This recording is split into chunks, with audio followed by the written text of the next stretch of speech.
So the theme of this conference is... You'd hold it higher. Sorry? Hold it higher. Hold it higher. Welcome to India, Kate. My pleasure. Right. So the theme of the conference, as you know, is about performance and innovation. And when we talk about innovation, we talk about change, we talk about alteration, revolution, upheaval, transformation, metamorphosis, and I think Kate has a few ideas around that, right? And according to Kate here, she's the keynote speaker of today for this session. The starting point of change is the mindset, is the attitudes and the beliefs and habits that we have, and we'll get to hear more of that. And we cannot remain in our comfort zones while waiting for change and innovation to happen.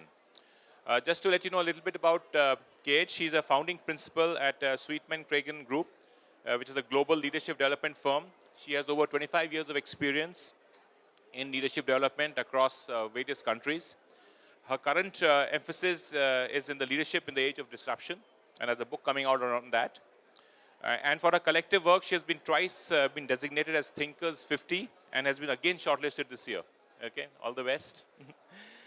She was named as the emerging guru by the London Times, and she's, as I mentioned, worked extensively all around the world, but also done a lot of work in Asia. In fact, she worked and helped create an Asian Leadership Index called ALI, which was a pan-Asian study on leadership and followership.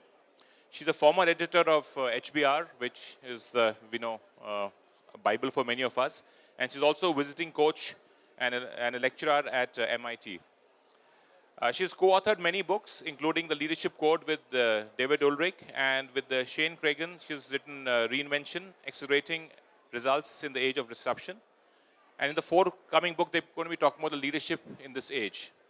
If I were to give you more details, we'll be here all day, and I think it's best to get on with it. What do you think, Kate?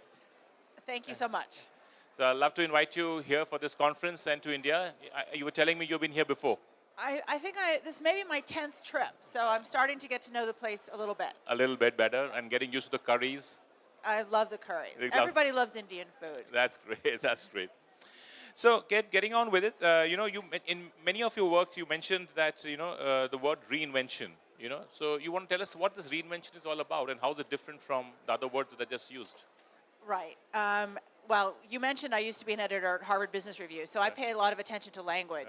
And there was a time when we talked about change, and there was a time when we talked about transformation. And the reason why we talk about reinvention now is to signal that it is a really different time. And I think most people know that there has been a real step change, a discontinuous change in how fast things are happening and how complex the world has gotten and how it's affecting not just product innovation, but it's affecting everything from how we recruit to how we promote to what our business model is to really every single aspect of business. So that's what we call it reinvention, because it really is completely shifting everything around.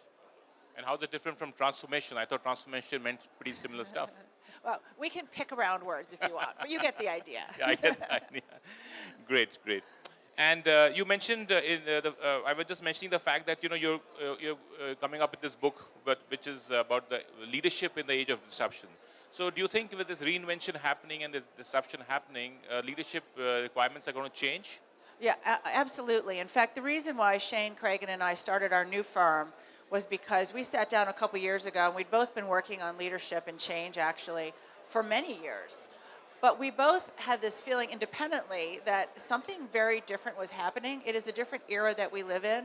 And while it's not that what we were doing was wrong, but we felt that something additional needed to happen. And that's when we really started to examine what really is going on. Why does it feel so different? Is it ever going to go back? The answer is no. And what is it leaders need to do more of, better, differently, in order to thrive in this really crazy time that we're in? And what are the new things that a leader will need to now pick up and exhibit? Yeah, well, we've been wrestling with the language on that, and I know that you'll jump on me. But we actually, right now, are using the phrase fearless leader. Really fearless leader, and I would say fearless, and compassionate leader. And here's a little story that we tell, which I think to me summarizes a lot of the age that we live in.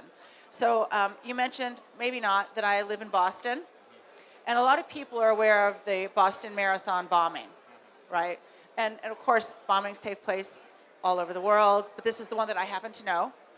And heroes arise all over the world, but these are the ones I happen to know. And what happened in the Boston Marathon bombing, we think, is very sort of metaphorical for the age that we live in, because what happened when that happened was that when the original bomb went off, 3 people were killed, but over 200 people were injured, and some of them very severely. And so we asked the question, why is it more people didn't perish?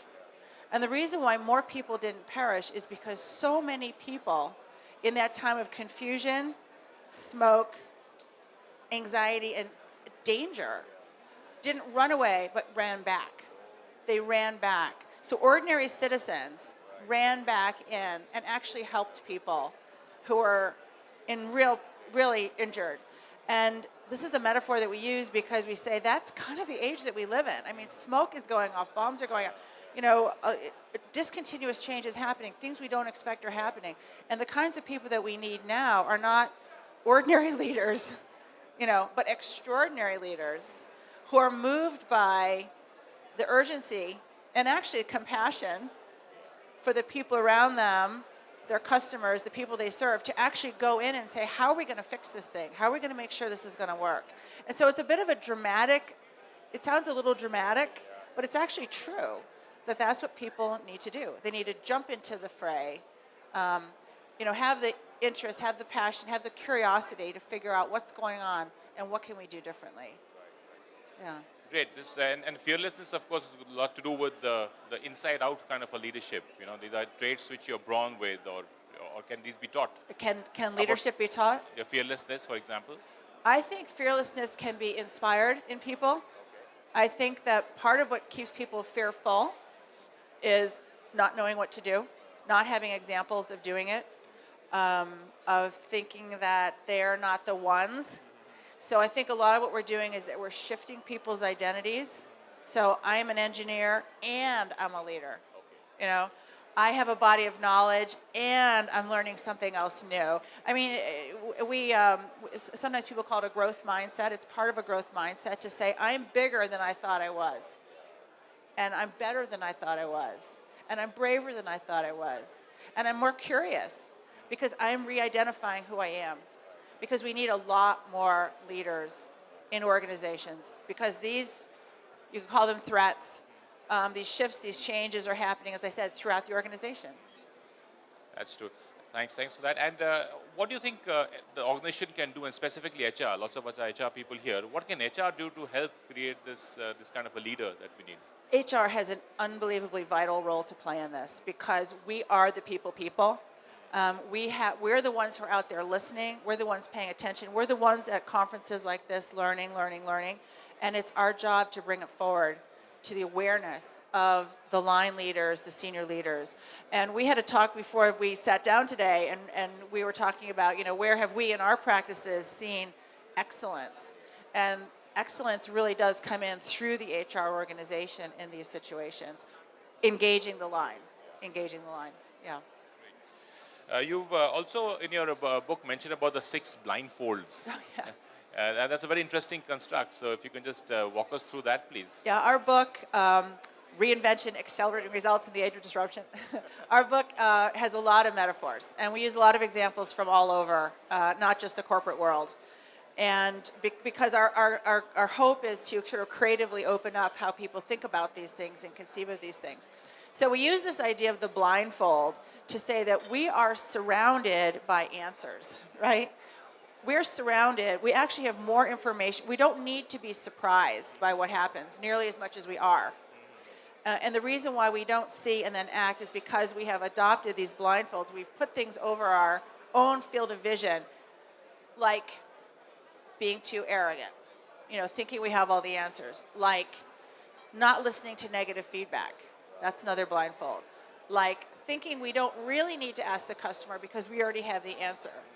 You know, so things like that. So we've identified 6 blindfolds that we put on ourselves that either keep us from seeing what's going on in the organization or keep us from seeing what's going on outside the organization or keeping us from seeing what's going on inside ourselves. And a lot of this we have to be compassionate about because we're so busy. A lot of it is we're just moving so fast, and we have so many obligations, and we've got so many deadlines. I don't have time to see things, but actually you have to see them. Yeah. Does it also come from many of these related to the whole notion of I know it, you know? Yeah. Well, it's the dark side of being an expert, and it's the dark side of being confident. If you take that too far, I think anybody who's an expert, and I'm sure there's many experts in the room, we're experts in what we know, but we're in an age where we don't know things. And so we need to honor what we know and be open to the fact that we've got to know other stuff. That's true. It reminds me of something I read recently, that all of us are ignorant, just in different things. Sorry? All of us are ignorant, but just in different things. I'm ignorant of so much. I find out every day how much more ignorant I am. Great. You did a lot of work, I think 3 long years in Asia, and you studied so many countries and came up with this Asian Leadership Index. First of all, what was the need to do that, and where did the idea come from, and what were some of the learnings that you got from there? Yeah, a great question. It's actually one of my favorite things. The Asian Leadership Index is actually on our website, so I invite anybody from India or Asia to take a look at it. So we looked at 18 countries. The impetus for it, so I was working for Bank Negara, which is the central bank of Malaysia, in a boutique leadership development and research center. And it was a fantastic thing. And so we did a study, qualitative, quantitative study of almost 5,000 people, face-to-face interviews in 18 countries. And the impetus for it was, what is Asian leadership? Because somebody like me coming from the West would go to give a talk in Singapore, Jakarta, Mumbai, and people would say, thanks for that, but of course you're Western, which is a good point. So we went in and we really wanted to understand, anyway, not to get into the details of it, but what is Asian leadership? And the interesting thing, and followership. So the interesting thing we found out many interesting things. But one of the really interesting things we found out is that, guess what? People are people.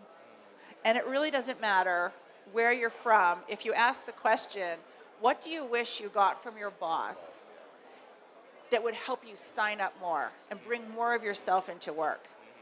And you won't be surprised to hear that it doesn't matter where you're from, but people mostly say, I want more emotional awareness. I want somebody to know who I am. I want somebody to care about my future, and I want somebody to help me grow. I want to have a mutually constructive relationship.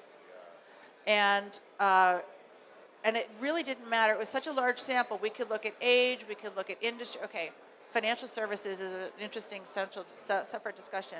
But generally speaking, it didn't matter what age you were, it didn't matter what gender you were, it didn't matter what country you were in, it didn't matter what industry you were in, except for financial services.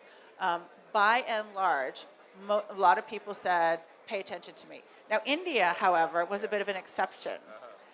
Indians are very, very focused on, and I'd be interested to hear from our audience, vision. Vision, vision, vision. Show me the big picture. I want to have a place to go. And even when we talked about sort of an ideal leader or whether their own boss, they're really looking for vision.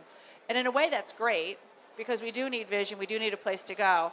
But I also wonder, and I'd love your opinion on this, are we missing something if we're so focused on vision that we forget that we actually need to take that down to a very human level and really engage with our people?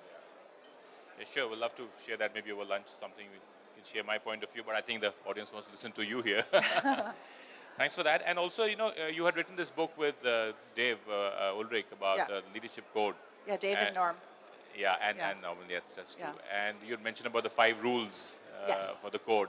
Yeah. So, and it's been a while, it's been about 9 years. So do you think with the age of disruption, do you think you need to revisit and change or modify some of those? Yeah, that book's called The Leadership Code, and it was Norm Smallwood and Dave Ulrich, and we basically said, look, everybody uses this word leader or leadership.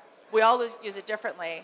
What does it mean? And so the value of that work, I think, was that we said, it's the map of the terrain of leadership. So it's looking at strategy, and it's looking at execution, and it's looking at the people around us, and it's looking at talent development, and it's also looking at me. Who do I need to be as a leader? So I'm still very proud of that work. It's in 14 languages. Maybe it's in Hindi, not sure. And I think it's very valid. And I actually teach it in emerging leaders programs because I think it's very, very valid really strong starting point. Like I said, the map of the terrain of leadership. The value of our other work is, okay, but now it's 2017. Other things have changed. All the speed and complexity we're talking about. What else do you need to do? And that's where we really get into, how do you accelerate results? How do you make things happen? And now where we're going next is really how do you get that fearless, fearsome, compassionate leadership that's willing to run into all the smoke and confusion. Thanks. So this age of disruption is going to disrupt that work as well a little bit. Huh? We're all going to be getting disrupted from here on out. So in this age of disruption, do you think with the beginning of it, with the middle of it, where are we in this age of disruption? I think we're in the beginning of it. Beginning of it? Yeah. You've probably read everything I've read, the blockchain and the IoT and the robots and all this, and it's absolutely incredible what's coming down the pike. And we need to be aware of it, and we need to be able to work with it. And I actually put together a list for another client. I called it A Day in the Life of, and I looked at just myself. And okay, it wasn't a day, it was more like a week. But what are all the things that I engaged in that were disrupted? And it's absolutely incredible.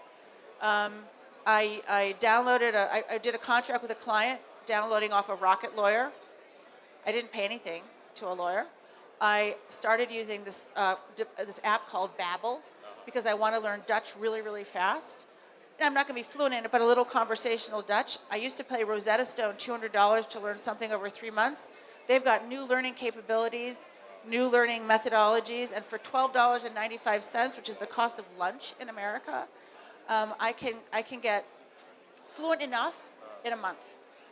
I'm getting a blockchain account off of an app called Jax, so I can really get in there and understand what that is.